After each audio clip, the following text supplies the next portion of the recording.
ബാധിച്ച് Kozhikode medical college ആശുപത്രിയിൽ ചികിത്സയിൽ കഴിയുന്ന പാലക്കാട് സ്വദേശിയായ യുവതിയുടെ ആരോഗ്യനില ഗുരുതരമായി തുടരുന്നു. നിലവിൽ പാലക്കാടും മലപ്പുറത്തുമായി 461 പേരാണ് സമ്പർക്ക പട്ടികയിലുള്ളത്.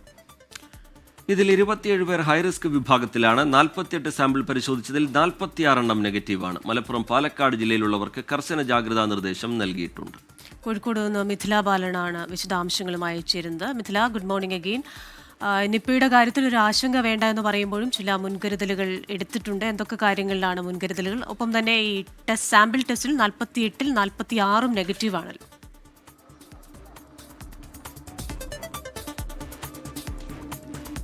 ക്രിസ്റ്റീന, ജാഗ്രത തുടരണം എന്ന നിർദ്ദേശം തന്നെയാണ് ആരോഗ്യവകുപ്പ് നൽകുന്നത്. നിലവിൽ കോഴിക്കോട് മെഡിക്കൽ കോളേജ് ആശുപത്രിയിൽ ചികിത്സയിലുള്ള യുവതിയുടെ നില അതീവ ഗുരുതരാവസ്ഥയിൽ തുടരുകയാണ്. വെന്റിലേറ്ററിലാണ് ഈ യുവതിയുള്ളത്. കോഴിക്കോട്, മലപ്പുറം, പാലക്കാട് ജില്ലകളിലാണ് ഇപ്പോൾ അതീവ ജാഗ്രതാ നിർദ്ദേശം നൽകിയിട്ടുള്ളത്. ഇതിൽ നേരത്തെയും സംസ്ഥാനത്ത് നിപ രോഗം സ്ഥിരീകരിച്ചിട്ടുണ്ടെങ്കിലും 2 ജില്ലകളിൽ ഒരുമിച്ച് ഇത്തരത്തിൽ രോഗം സ്ഥിരീകരിക്കുന്നത് ആദ്യമായാണ്. അതുകൊണ്ട് തന്നെ അതീവ ജാഗ്രതാ നിർദ്ദേശമാണ് നൽകിയിട്ടുള്ളത്. ഇന്നലെ മലപ്പുറത്ത് ആരോഗ്യമന്ത്രിയുടെ നേതൃത്വത്തിൽ അവലോകന യോഗം ചേർന്ന് ജാഗ്രതാ നിർദ്ദേശങ്ങൾ എന്തെല്ലാമാണ് സ്വീകരിക്കേണ്ടത് എന്ന കാര്യത്തിൽ ഒരു തീരുമാനമെടുക്കുകയും ആ ഒരു തീരുമാനം പൊതുജനങ്ങളെ അറിയിക്കുകയും ചെയ്തിട്ടുണ്ട്. നിലവിലിപ്പോൾ 461 പേരാണ് ഈ 2 ജില്ലകളുമായി സമ്പർക്ക പട്ടികയിലുള്ളത്. ഇതിൽ 27 പേർ ഹൈറിസ്ക് പട്ടികയിലാണ് ഉൾപ്പെടുന്നത്. ഏറ്റവും ആശ്വാസകരം എന്നത് 48 പേരുടെ സാമ്പിൾ പരിശോധിച്ചതിൽ 46 നെഗറ്റീവാണ്.